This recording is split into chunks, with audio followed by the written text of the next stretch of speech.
Give me a high sign when we're ready, okay? Oh, we are ready. Okay. Okay. Good morning. Good morning. Hello, everyone. Good morning and welcome to the Sanctuary of Metro East Unitarian Universalist Congregation, whether you are here in person or joining us remotely. Everyone say hi to those joining us remotely. Hi. I love that. So I'm Jennifer Lewis, and my pronouns are she, her, and I'm delighted to welcome you all here to our inclusive religious community. We're so glad that you're here today. Whether you're new friends or you're longtime members or you're returning folks, I hope that you're all going to take some time in coffee hour to reach out to someone new and say hello and offer them a welcome. Let us worship together in this home of comfort, spirit, justice, and peace. We are Unitarian Universalists. And now we'll hear our prelude from Joy Heft.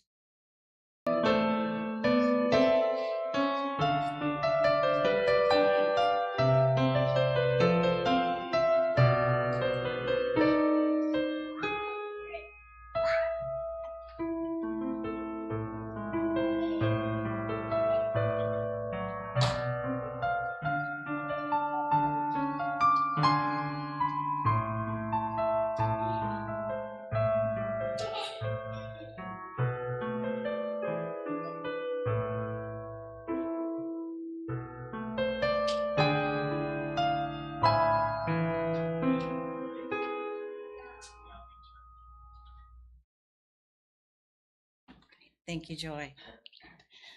So an important ritual in Unitarian Universalism is the lighting of our chalice.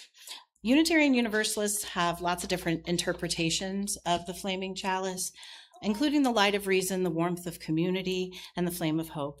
If you're watching elsewhere and you have a chalice or a candle, please light it now as we all join in saying the unison words that are projected on the screen. We light this chalice to spark the light of empathy in our minds and hearts. May its warmth remind us to feel with one another, step into another's shoes, and listen with love. I'd like to take a moment now to center, to ground ourselves. Please join me in the spirit of prayer and meditation.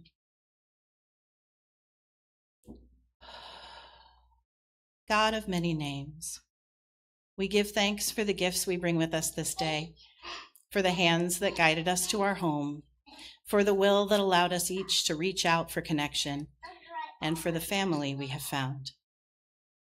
Amen, and blessed be. I invite you all to take a moment and to greet someone you don't know very well this morning, or maybe even someone you just haven't seen in a while. Make a new connection with someone that you can then get to know over coffee hour, and then we will stand, if you are willing and able, and sing our first hymn from the Gray Hymnal, which will be number 346, Come Sing a Song With Me. Go ahead and say hi, and I'll repeat that.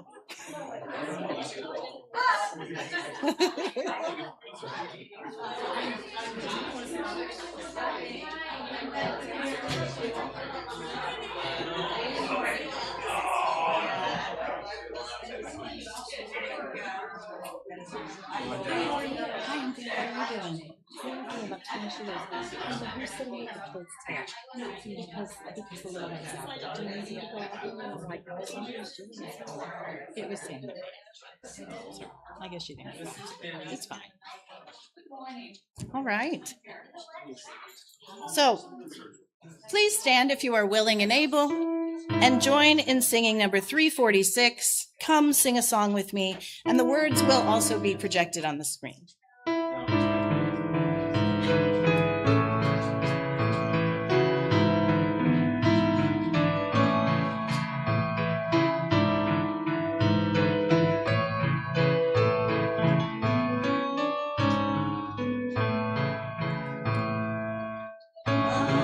Sing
Bravo, bravissimo.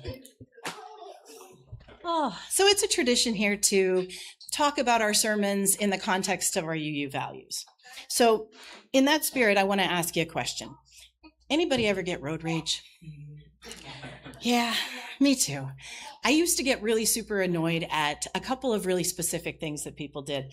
And one of those things was when a lane is going to end and people wait until the last minute to merge.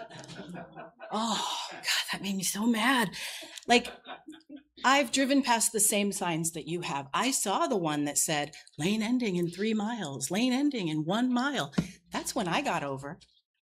But you zoomed past me and last minute wanted to merge. I even remember one time sitting on 64, like heading back into Illinois from St. Louis, and the lane was ending and we were sitting in traffic, inching, people just zooming by, And then this semi truck got out straddled the lanes and was like, no one will pass.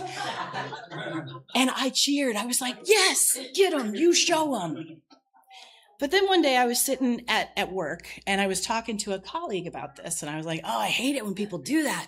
And he was really surprised at my attitude. He goes, oh, well, I mean, I do that all the time. You're supposed to do that. And I was like, dude, no, that's rude. You're cutting in line. And he said, Jennifer, it's called zipper merging. It's a thing you're supposed to do.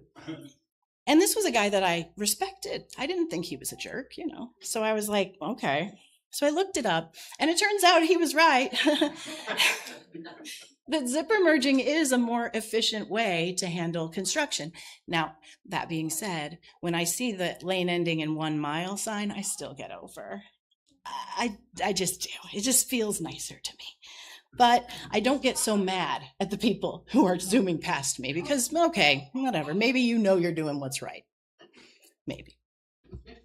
My anger was coming from a place of ignorance, right? I was absolutely sure I was right. I didn't know what those other cars maybe knew. I didn't take the time to investigate my beliefs until someone that I respect called them into question.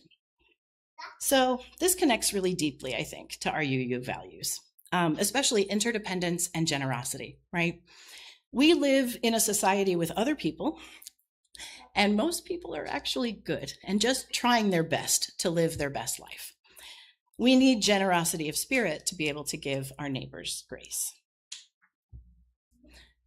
So as part of our weekly worship service, another thing that we do, another ritual we have, is that we take time for the expression of joys, concerns, and sorrows. I always love this part. I love the metaphor of it.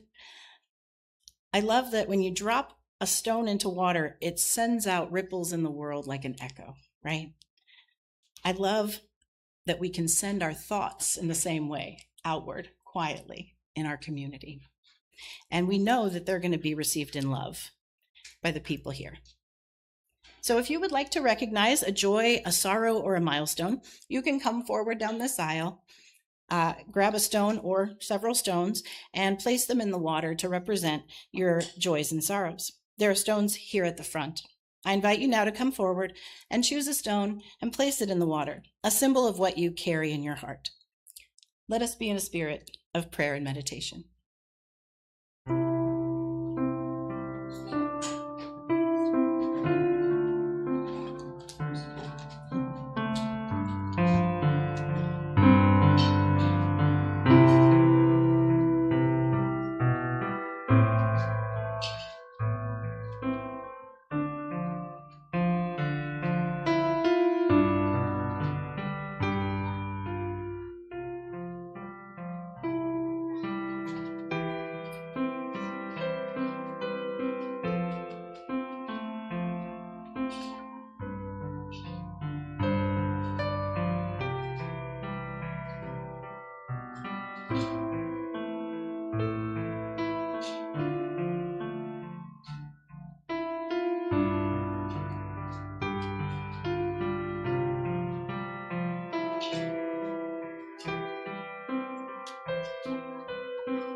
If my friends would like to join me down front, I would love to read you a story.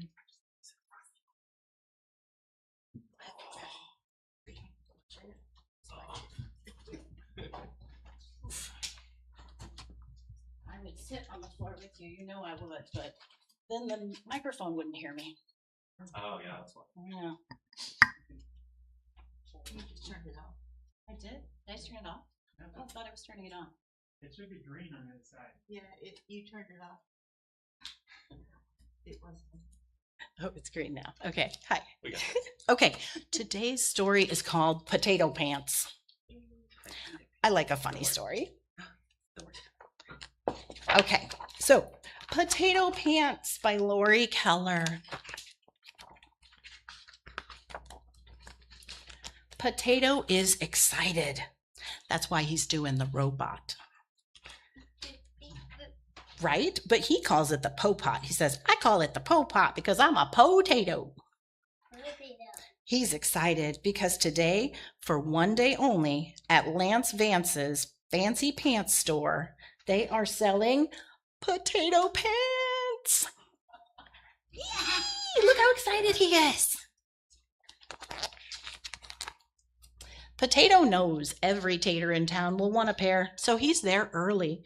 Because like the sign says, once they're gone, they're gone. I want a stripy pair, just like the ones in the window, with stripy suspenders for added stripiness. What's this? Potato is upset.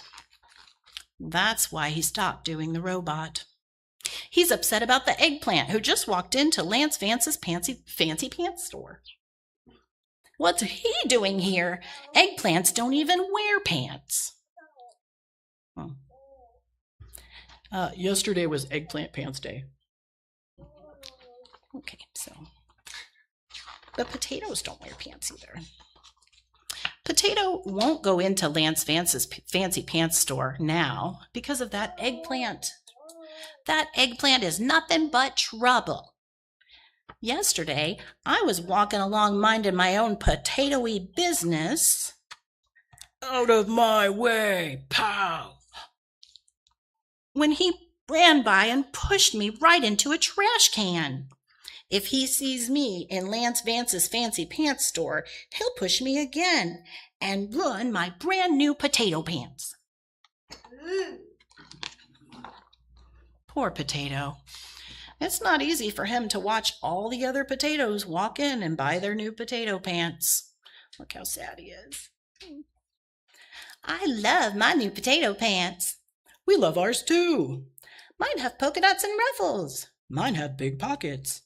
Mine are kind of scratchy. I may need some potato underpants. Potato is losing his patience, waiting for that eggplant to leave Lance Vance's Fancy Pants store. What's taking him so long? And if yesterday was Eggplant Pants Day, what's he doing here on Potato Pants Day? Potato Pants Day? That's ridiculous. Potatoes don't even wear pants. It's not ridiculous, grocery store lady. Oh, the grocery store. They have potatoes. Maybe they have potato pants. What a clever potato. He figured out a way to avoid that eggplant and still get his potato pants. Hello, grocery store. Do you have any potato pants? Potato pants? Yeah, you know, pants that are made for potatoes. Well, maybe in your store. Oh, sorry. We don't have potato pants. Well, maybe in your store you call them something more like spud slacks or tater trousers or yam chaps. Any of those ring a bell? Heck, I could probably squeeze myself into a pair of cucumber cords if I have to. Do you have any cucumber cords? Sorry, sir. No clothing here, just food. Potato is not giving up. He's sure there's a way to get potato pants without having to face that eggplant. Think, think, think. Don't panic. I still have time. Actually, you don't have much time. There's only one pair of potato pants left on the rack. Only one pair of potato pants left on the rack? What will Potato do now? Potato pants! Out of my way! Only one pair left! What a brave potato. He's not going to let that eggplant stop him from getting the last pair of potato pants on the rack. Bam! Rip. Potato pants! Where are they? I need potato pants! Yikes. Potato may be in for more trouble than he bargained for after that entrance. Uh-oh. What happened? He ripped the eggplant's pants. Oh no, Potato's too late. Where are they? Sorry, I got the last one on the rack. Okay, Potato. Let's just take a moment here. Come on, deep breath. Inhale, exhale, inhale, exhale. That's it. Think of puffy clouds. Oh, forget it. This is exhausting. Let it out, Potato. That eggplant ruined everything. It's his fault I don't get potato pants. He has brand new perfect eggplant pants, but I'm totally pantsless. It's not fair. Actually, his eggplant pants aren't perfect anymore. You hit him with the door and ripped them all the way up the back. You can see for yourself. Here he comes. Uh-oh. Potato, it's been nice knowing you, man. I've been looking for you, Spud. Potato is scared. If he had potato boots, he'd be shaking in them. I came back here to do what I should have done yesterday. What? Turn me into mashed potatoes? I'm here to apologize. I'm sorry I pushed you. I was in a hurry to get these eggplant pants. I hope you'll forgive me. What? He's not turning me into mashed potatoes? Yeah. Potato is shocked. His starchy little head is spinning. Forgive him? Why should I forgive him? He pushed me into a trash can. But I ripped his brand new eggplant pants. Oh, I don't know what to do. So, will Potato forgive that eggplant or not? What do you think? I think he will. I think he probably will. He seems nice. I forgive you, eggplant. You were right. He did forgive him. And I'm sorry for ruining your new eggplant pants. Excuse me. We can fix your eggplant pants, and they'll be good as new. And the sale is over, so you can have the potato pants on the mannequin in the window. Do you like those? Like them? They're the stripy ones with the extra stripy suspenders. I love them. Now that is one stripy potato.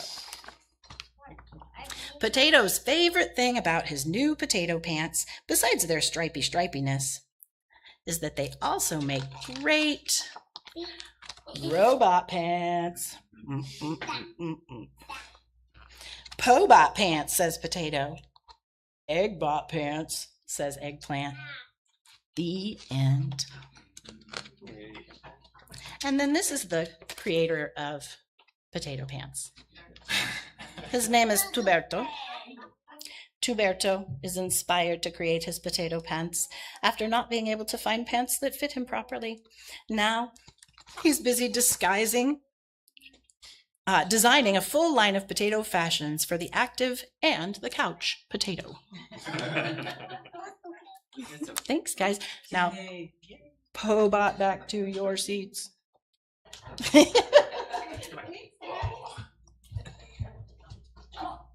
No, you're just staying here. Okay. This is where we're at. Okay. So, have you ever been treated badly by somebody and just found out that they were having a bad day? Sure. Do you think you've ever seemed particularly mean or mad to someone when maybe you were just having a bad day? Sure. Do you ever judge someone's personality based on just one time you see them?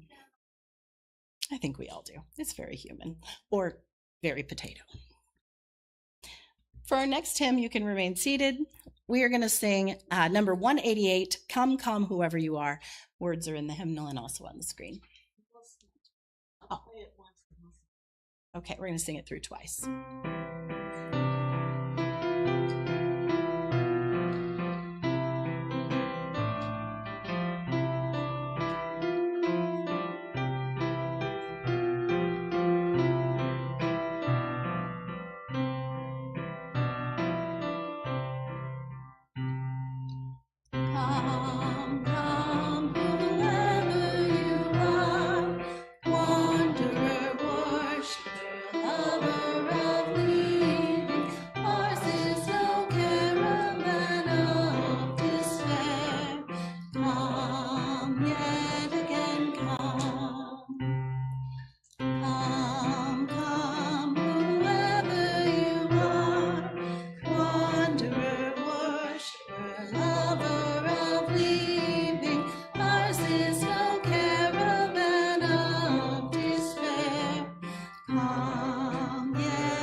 Bravo, everyone.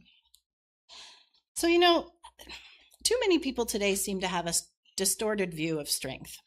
There's this idea that strength is about this kind of toxic masculinity that values confidence over contemplation.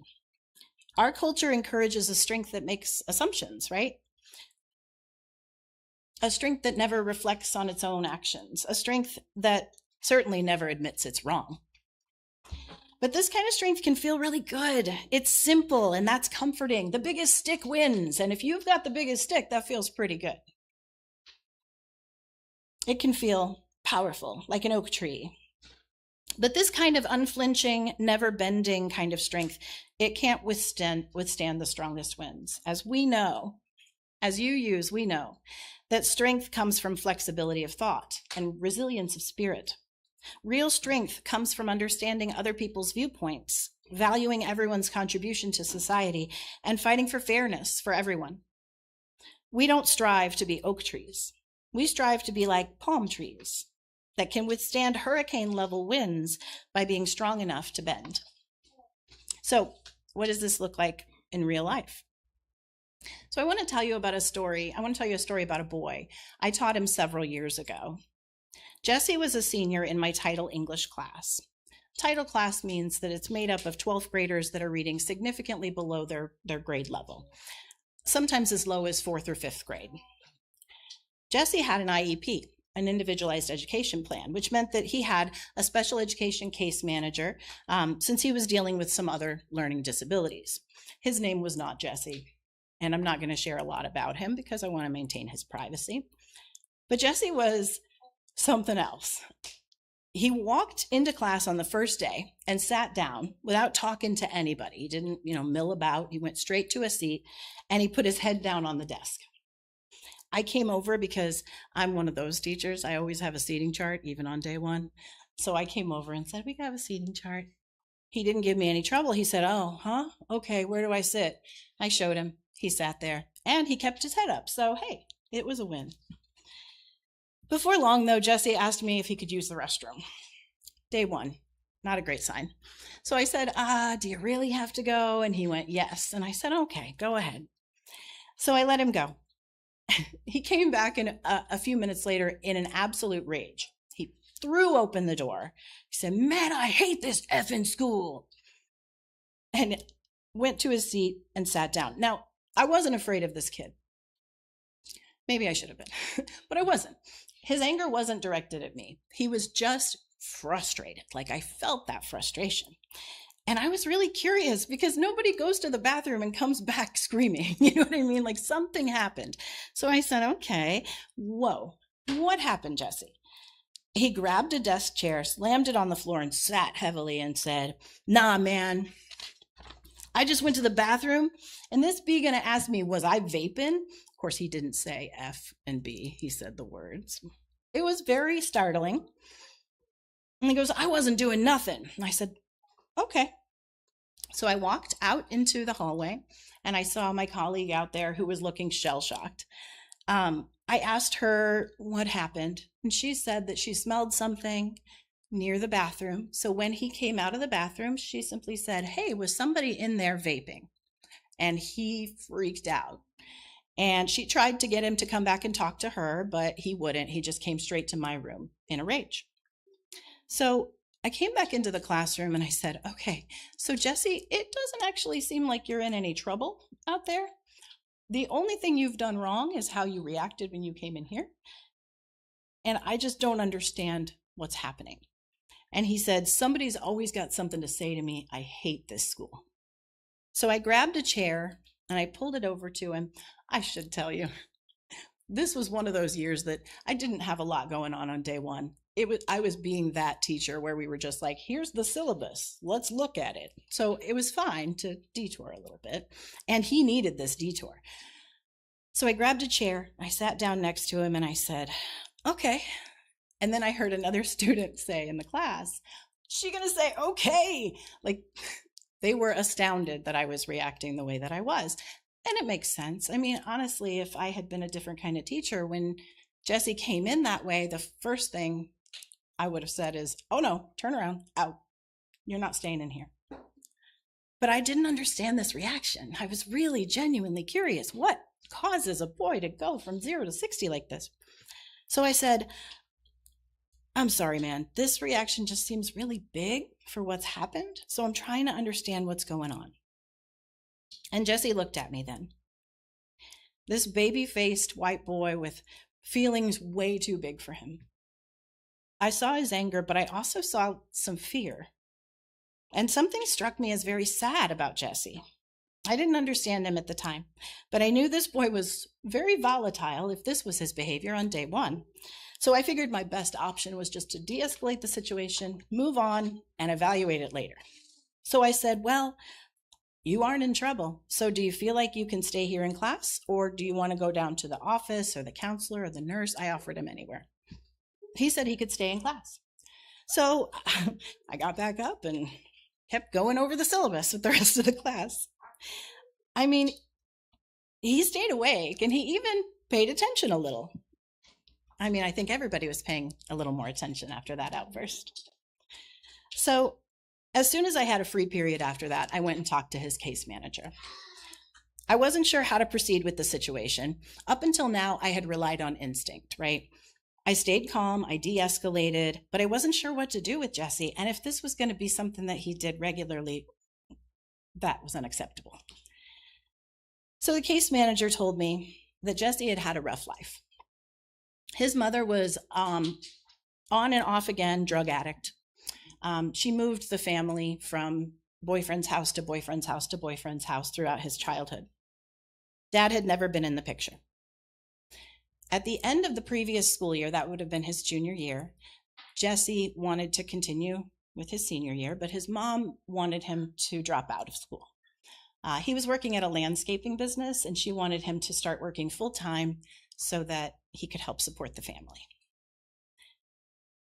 So when she found out that Jesse had registered himself for his senior year of high school, she kicked him out of the house. So Jesse had been couch surfing at friends' houses for the 2 weeks leading up to the first day of school. Jesse had an anger problem. Don't get me wrong. That was an outsized reaction for what had happened. He had just seen the social worker that morning, and he had been in serious trouble in the past for not just cursing around teachers, but cursing at teachers. And his case manager said, listen, he was completely out of line. If you want to write him up, I understand, I get it. Do what you need to do. And I had already done the shoulda, coulda, woulda game with myself. You know, most teachers would have sent him out the minute he walked in, aggressively using that language. Most teachers would have sent him off and continued to talk about the all-important syllabus. I wondered if I had done the right thing. It wasn't too late. I mean, I could still ask the assistant principal to take him out of a class, talk to him about his behavior, and then we can arrange it so that when a kid gets disciplined, the next day, they're just not in class. Instead of going to class, they go to the principal's office. So I could have done that, and that would have sent a message, right, to all the other kids in class that behavior is unacceptable. But then I thought of the other kid saying, she say okay in my class. And I knew that the rest of the class already knew that behavior was unacceptable. They're seniors in high school. They've been doing this school stuff a while. What he did was not okay.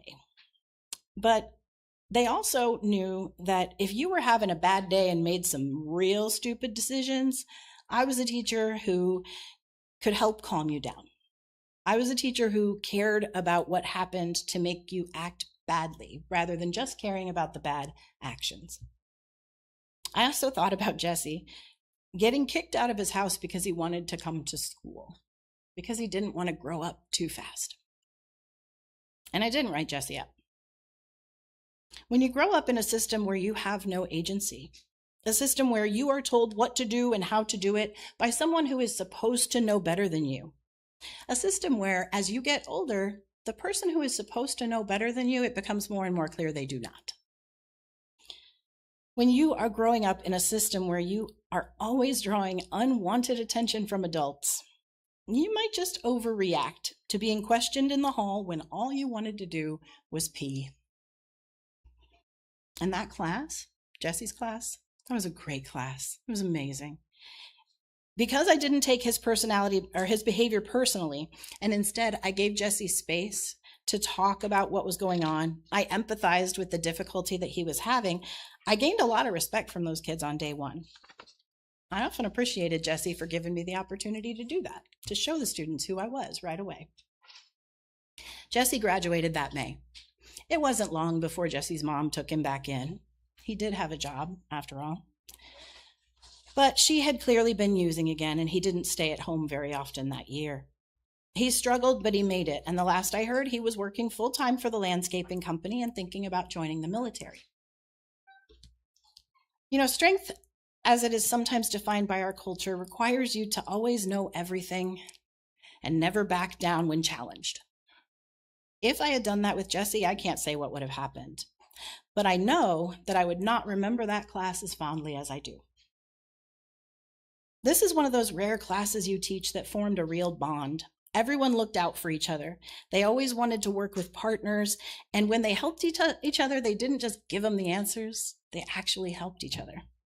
We wrote a lot of journals in that class, and anytime we wrote a journal, somebody wanted to share. Usually like 3 or 4 people wanted to share what they had written. And we would talk about it. They thought they were getting me off on a tangent. However, they learned a lot about communication, and we did a lot of social emotional learning talking about those journals. So I've been a teacher for 22 years, a high school English teacher, 22 years. Sometimes that number freaks me out. Ever do that? Ever go, God. But in that time, I've learned that when it comes to interactions between human beings, the answer is never simple. When I was a new teacher, I was told, don't smile till Thanksgiving. An exaggeration that no one could actually live by, but I tried. I tried to be stern. I tried to be, I was miserable. My students were miserable. And when I stopped trying to be something and I allowed my personality to come out, I didn't have chaos in the room all of a sudden. Turns out giving respect gets you respect. So Lao Tzu said, mastering others is strength and mastering yourself is true power. Maybe I could have just said that instead of telling you all this story, but people are going to misbehave in life. People are going to bump into you in their rush to get to a store that is selling their favorite kind of pants. Those folks are going to zoom up in the lane that's about to end, and they're going to cut in the line that you've been waiting in. People are going to overreact to things that you really don't think are that big a deal. We can't control how other people behave, and we can never know what people's true motivations are. All we can do is master ourselves.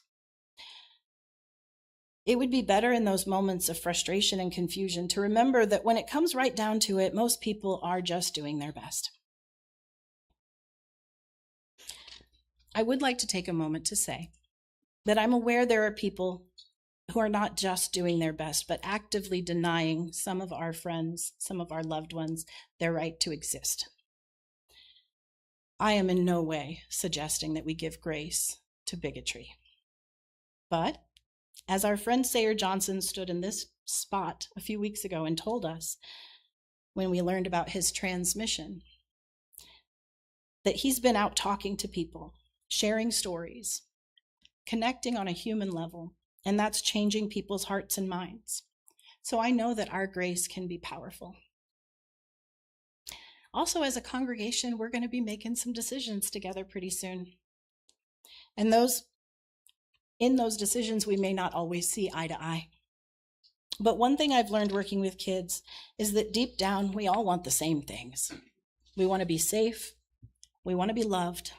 We want to belong. And in this special place, we come together in covenant. We promise to give our fellow congregants some grace. We should be strong enough to bend while remembering to hold close to our roots, to our community, to each other. Please rise as you're willing and able for our third hymn. Let it be a dance. Words are projected on the screen. It's also number 311 in the gray hymnal.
morning star comes out at night. Without the dark there is no light. If nothing's wrong, then nothing's right. Let it be a dance, let it be a dance, let it be a dance. Let the sunshine, let it rain. Share the laughter, bear the pain. And round we go again. Let it be a dance.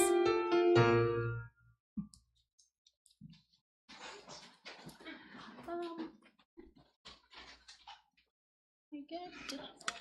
Yeah, thank you. All right. As the offering basket comes around, I offer you a gentle reminder that this community of faith is supported by your giving. Stewardship is more than just financial donations, but is also about donating time and talent to help our church. If you can't write a check, please help our church survive and thrive by offering your time to help make coffee or bring snacks, serve as an usher, serve on committees.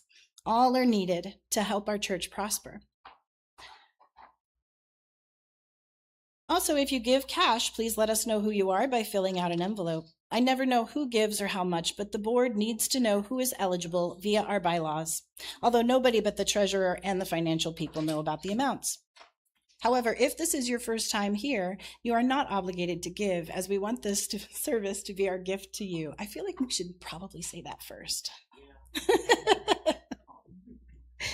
You can also mail your financial gift to First Unitarian Church, or you can give electronically through the Givelify app. If you're willing to donate your time or talent, please talk to one of our board members. Talk to the board president here. Talk to the board president. We have some jobs. Give what you are able, for you are a generous people. Please join me in our offertory prayer. May this offering equip us to inspire love and seek justice. Some announcements. All right, y'all. So Eden is going to be in the pulpit on August 9th and August 16th. Robin will be speaking on August 23rd, and Jamie will be speaking on August 30th for our potluck. We will need to break everything down today. On August 16th, there will be no church service at this location. In our search for a new home, we'll be having our church service at St. John UCC in Collinsville at 11 o'clock. So for more information, watch the newsletter or Church This Week. Thank you, Mary. He needs to move the slides ahead. Move the slide ahead, Alex. There we are. So we will not have coffee hour afterwards, but we will have an opportunity to check out the building in Collinsville. As you know, we checked out a building in Wood River. We want to have some choices, so we're just looking around and seeing what we see. Also today after service, we are going to have a brief choir practice to rehearse a song for ingathering. They're going to meet from 11:15 to 11:45 at the latest, if even that much. Also, after church today is our chicken dinner church fundraiser at the Moose Lodge in Edwardsville. It's from 11 to 3. Come and join us for good food and to help out our church. Also, Anna Dees is going to meet this Thursday, August 6th at 11:30 at Santino's at Alton Square. RSVP to Sandy Shaner if you plan to come. And the men's lunch group was going to meet on Thursday, August 13th at 11:30. Contact Jerry Johnson if you're interested in joining them on Thursday for lunch. Do we have any other announcements before we move on? Cool. So I invite you then to join me in reciting these words as I extinguish the chalice. Light of truth and meaning cannot be put out. We are keepers of this flame until we meet again. So I'd like to share with you the closing words that I heard for years and years in Alton. They are words that our minister at the time, Kleber Van Zandt, always ended with. And when I started coming in 2011, they spoke to my soul and they became a kind of mantra for me. So I invite you all to go boldly with fire in your heart, and may the God who is love shine in you and on you and through you onto everyone you meet. Amen.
Thank you.